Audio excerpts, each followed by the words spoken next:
Larry, do you have any bottles of wine that don't have a cork? Because my hands don't work right. I like the twist off types. I said they're called Stelvin enclosures. Whatever, Stelvin enclosures.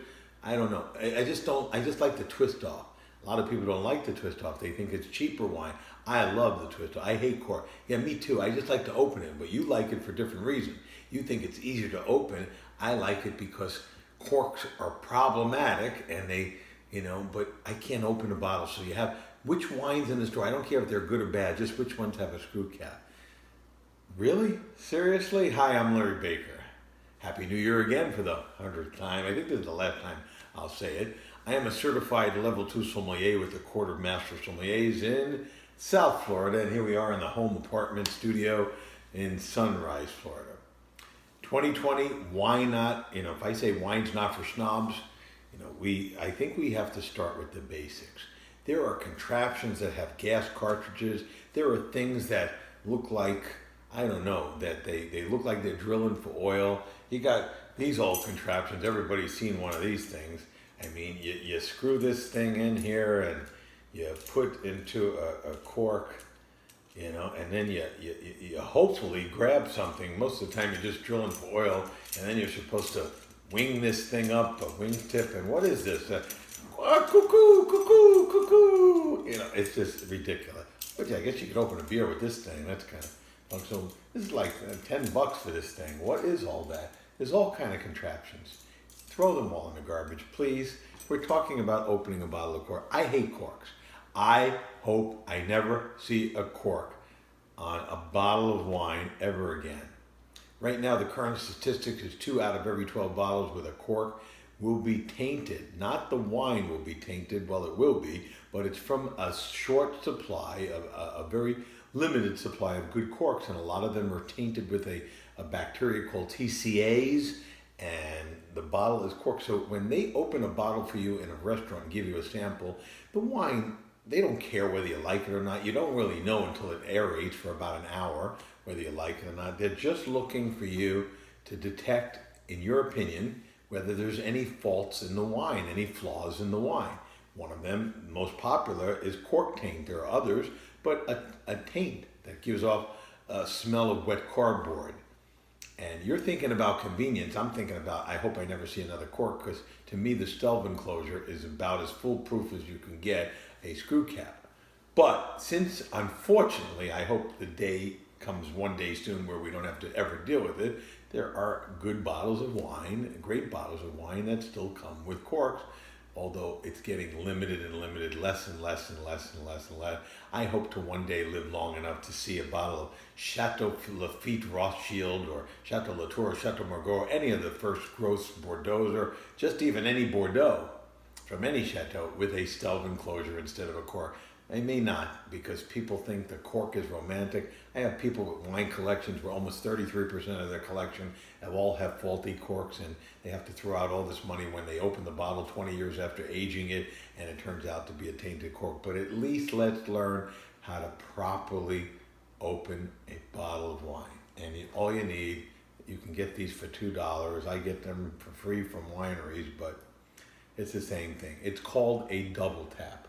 Some wines will only have one. I could open a bottle with one, with only one lever. See, this is 2 levers, 2 points. So they call that a pull tap, a waiter's best friend.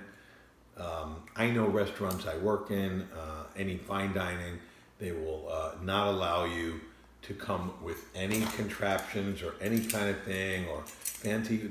It's part of your uniform. Everybody, I've opened $15,000 bottles of wine.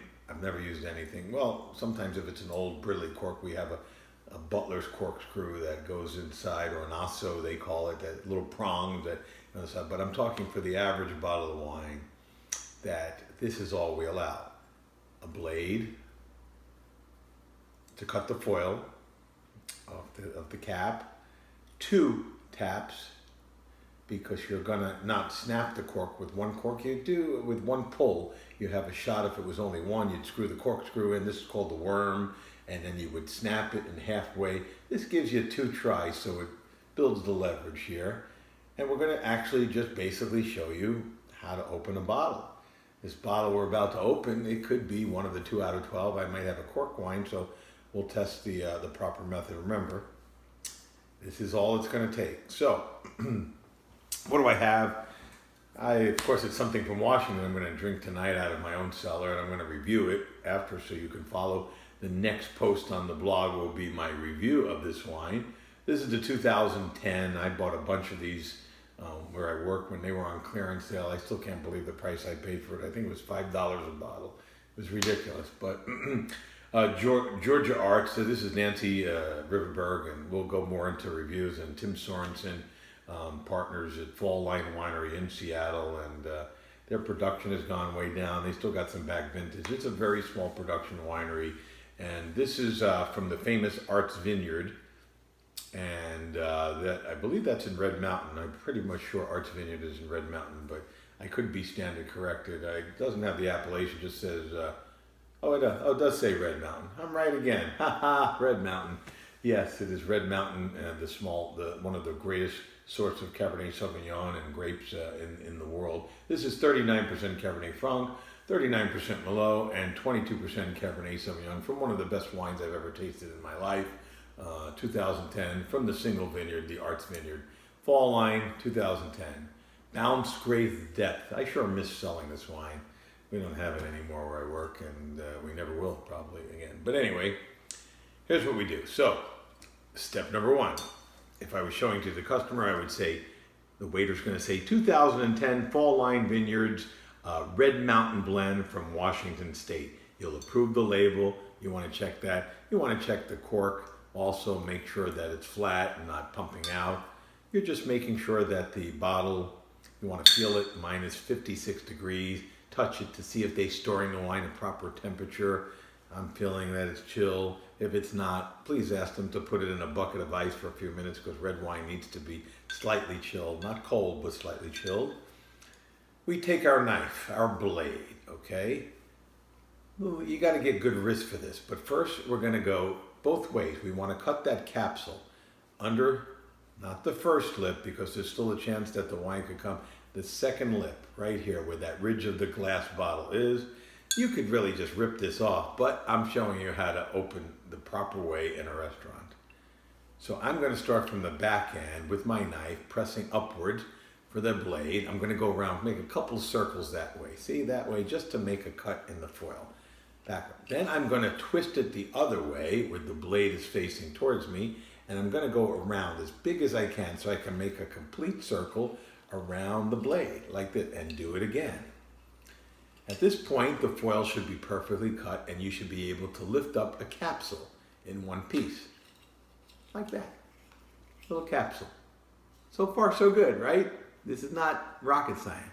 Again, for show, this is a restaurant. You could just rip off the foil with your hands. Who cares? We want to expose the cork. There's no leakage, seepage. That's a good sign. Now we go to the worm. You want to go into the center, as close to the center of the bottle of the wine you do with the worm.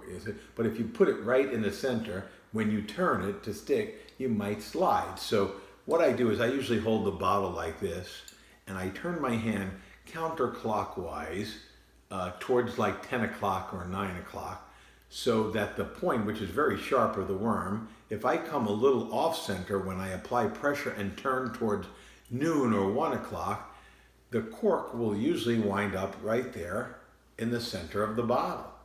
But if I would have started in the center, it would have went off center. But by going off center and turning and applying pressure, now the worm is in, and the rest you just got to turn down to just about the last end. We turn and we turn and we turn. Makes that lovely sound that I love. Do you hear that? It's real cork, at least we know. Now, that's about as far as I want to go. Normally you can go down like this and just go one, but you see there's two levers here, two levers. I want to push this down so that the lever, the first pull, leans on the top of the glass of the bottle. See there? And I want to hold this tight so that it doesn't slip. And then I want to lift up, but the cork is only going to come up a third of the way. That's the leverage so you don't snap the cork in half. That's the advantage of a double tap screw cap. So we'll go up once, see, and that is as far as the cork is going to go up.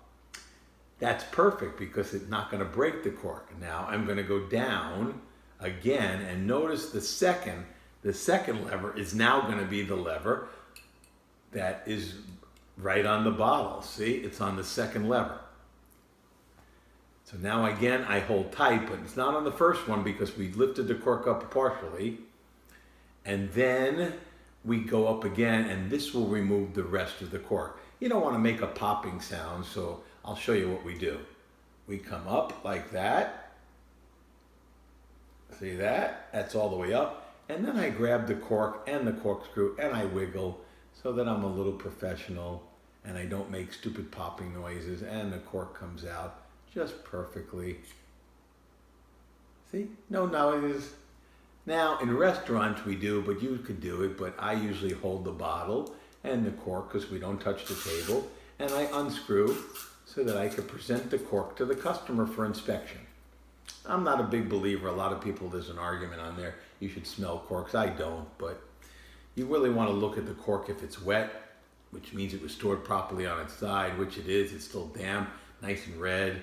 There is no seepage or cracks in the cork. You want to hold that it's not crumbly, so the cork is in great condition. And if you want to, this does nothing. I've smelled corks that smell like a freaking barn, and then the wine is perfectly sound, and oppositely, you want corks that smell nothing. To me, it's all in the nose of the wine.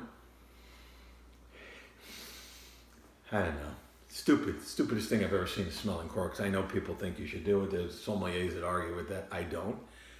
And if you had a rag, you can wipe the bottle. But the cork is gone, and we're done. I mean, was that hard? Can't repeat that unless you want to reverse the video, watch it again. Then the waiter will usually pour you just a little bit of sample. About that much, okay? Now, when we're testing the wine again, when you're drinking the wine, you want to swirl, get lots of oxygen in there and aerate the wine. You don't want to do that here because if the wine is slightly tainted with cork bacteria, you may be adding air that is actually counterproductive to checking, because we don't care if you like the wine. We don't want tasting notes. You'll see that in the review. We just want to make, so I just give it one swirl like that. Excuse me taking off my glasses, but my big schnoz doesn't fit in the glass. And I'm smelling, not the cork, but the wine.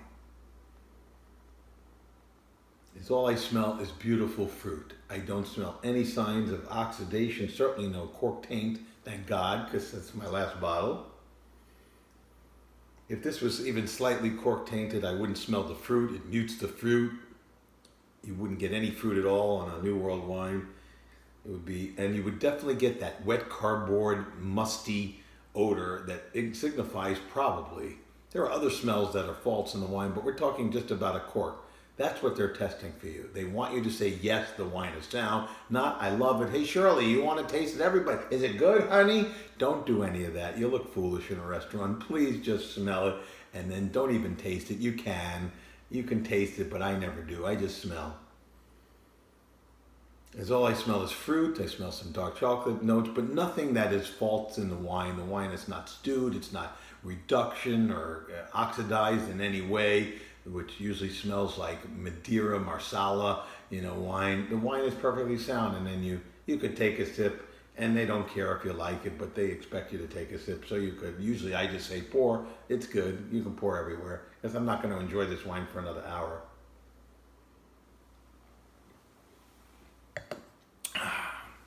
The wine is perfectly sound.